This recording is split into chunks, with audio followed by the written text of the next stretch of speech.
Good morning. I'm really excited to be here today. And You too.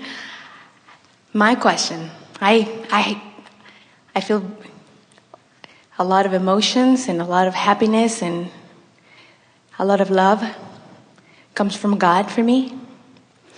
And I feel like I want to give it out. And as I'm moving along, I just sold my business and I've been trying to figure out my calling in life. And I guess that is my question. Is there such a thing as calling in life? Well, in the sense, we talked earlier about how you were source energy before you came into this physical body. And so, of course, you existed as consciousness, as a masterful creator, and as a powerful intender when you made the decision to come into this experience. And now that you are here in this body as a part of that consciousness, you are exploring and coming to more clarity about who you really are and what you're really wanting. And so it would be accurate to say that even before you came into this physical body, that you had very clear intentions about being an uplifter, about assisting others, about living life on purpose, about being a deliberate creator, about fulfilling your life's purpose, about understanding your guidance system, about coming into alignment. Because before you came into this physical body, you understood all of those laws of the universe. You held holy your understanding of your own worthiness. You didn't feel like you were someone coming to be tested or someone to prove some sort of worthiness. You knew that you were a masterful creator coming into an environment that would inspire you to your specific desires and purposes.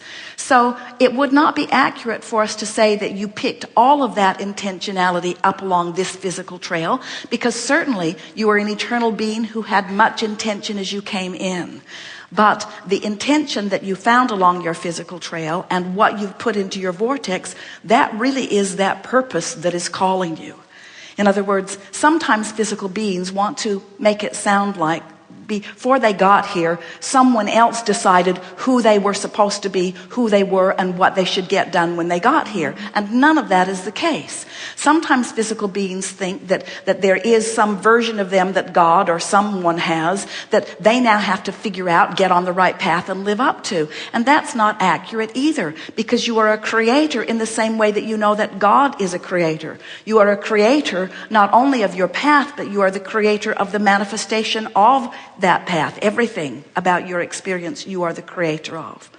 So the best way that we can define what your life's purpose is that your life's purpose is to be the creator that you were born to be, which means you intended to explore and you intended to know what you don't want. You intended to know what you do want. But most of all, you intended to be aware of your relationship with this source energy. And that's the thing that so many people have sort of forgotten about. Because when you're born into your physical body, and those big ones who got here before you did seem to be running the show, and as they see you, as they behold you, as they hold you as their object of attention, most of them, for most of you, made it very clear very early on that your life would go better for you if you listened to what they had to say. And that if, as you listened to what they had to say, if you defied them, it didn't go very well for you. In other words, they made it quite clear that you were best served by matching your intentions and your behavior to what they thought was the best idea.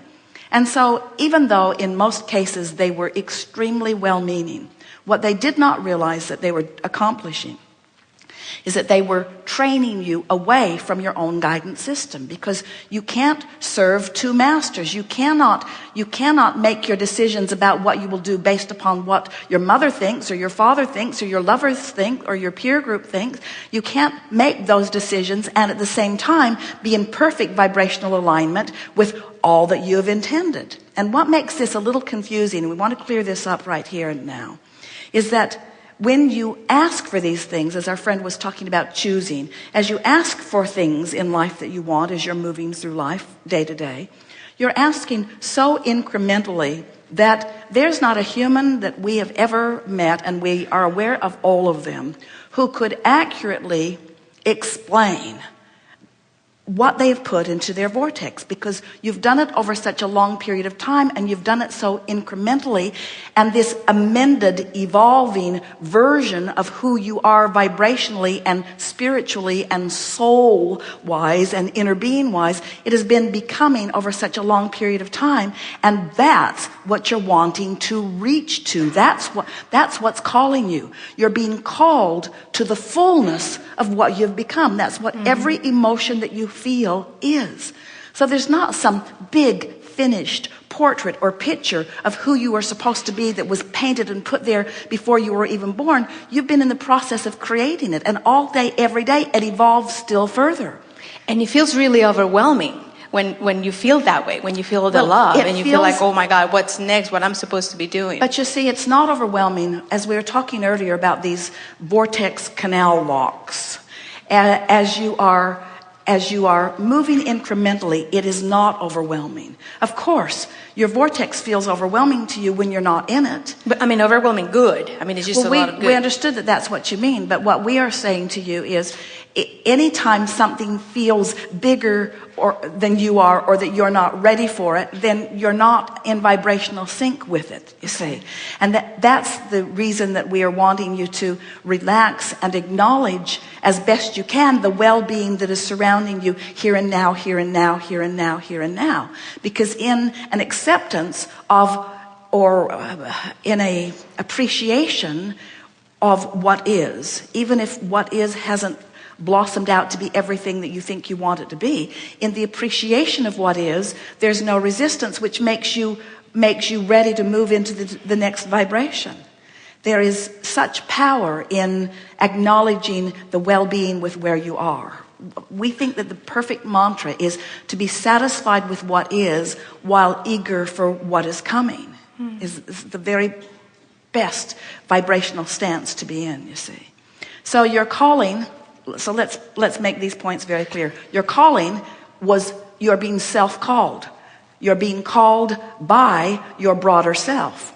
But who created that broader self? You did. So you're being called by you. It's important to understand these vibrational aspects of yourself. We've used over the years the analogy of the guidance system, that a part of you already is where you want to be and is always offering that signal. And by feeling for it, and bit by finding it, you not only find comfort and satisfaction and ease and clarity and exhilaration, but you also find the vibrational stance that then allows the cooperative universe to yield to you the path and all of the details to all of the manifestations of all of the things that you want. Humans often think that they are here to create things, even empires, or even movements, or even manifested things. And while all of that certainly is part of this spiritually based exploration into the expansion of who you are, what you really are the creator of is you.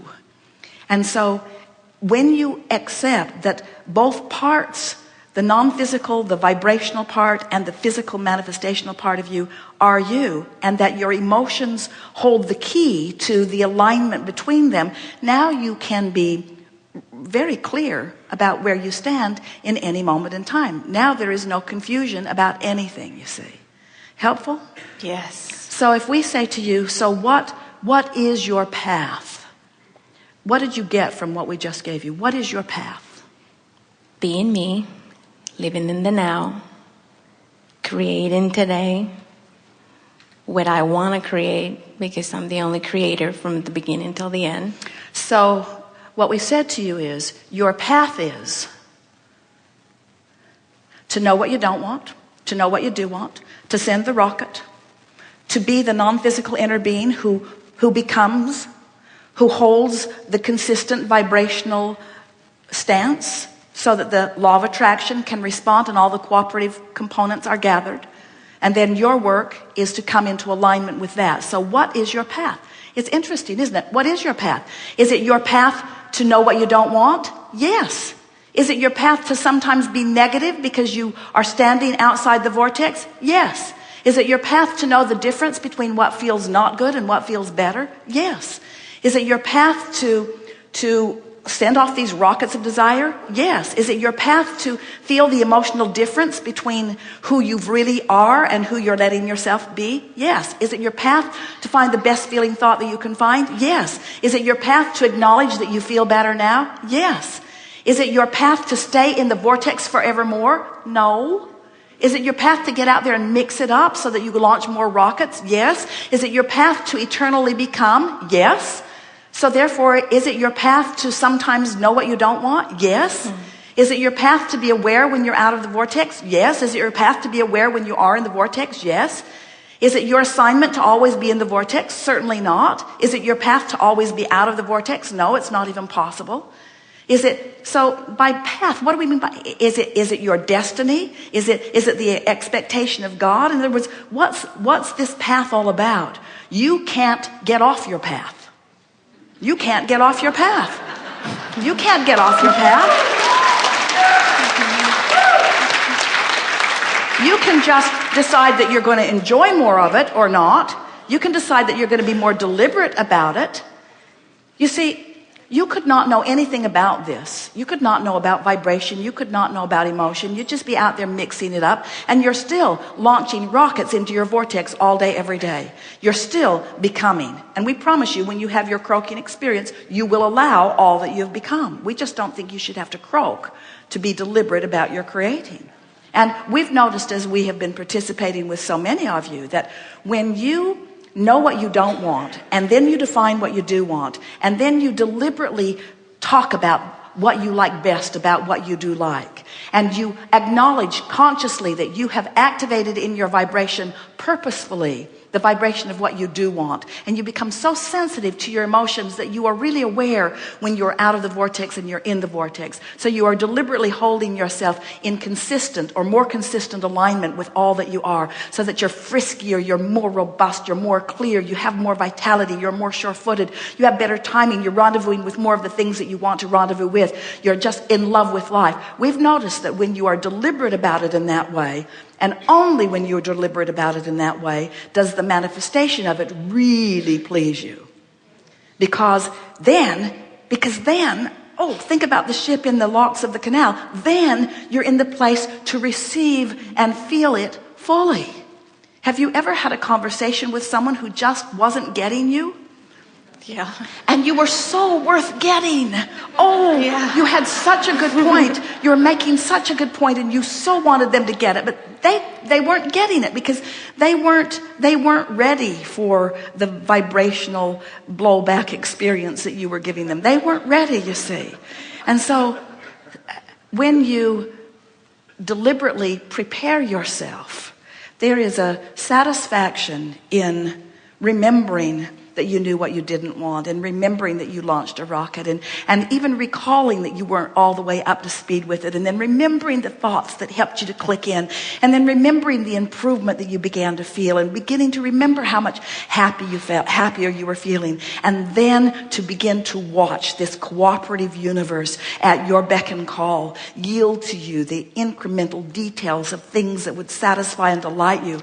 Friends, that is where the feeling of worthiness comes from. In other words, that feeling that so many are yearning for, that's that feeling. It's that feeling of knowing your capability, knowing your value, knowing that you're in the right place at the right time, knowing that you can't get it wrong, knowing that you're right on your path, knowing that you are eternally expanding, and most of all, knowing that you get this emotion thing, knowing that you get the vibrational part of it, knowing that you're molding the clay of energy, the clay of vibration, and that you're playing it just right, and that you're winning again and again. You're winning. You're winning because you're consciously involved in the forward motion of your own life experience. And you reach the place where it doesn't matter to you what one other person on the planet is doing or thinking about what you're doing. Because all of that is irrelevant. All that is relevant is your relationship with the powerful becoming that you cannot stop, no matter how hard you might think you could try. You can't get off your path. Yes. Good to know. Thank you.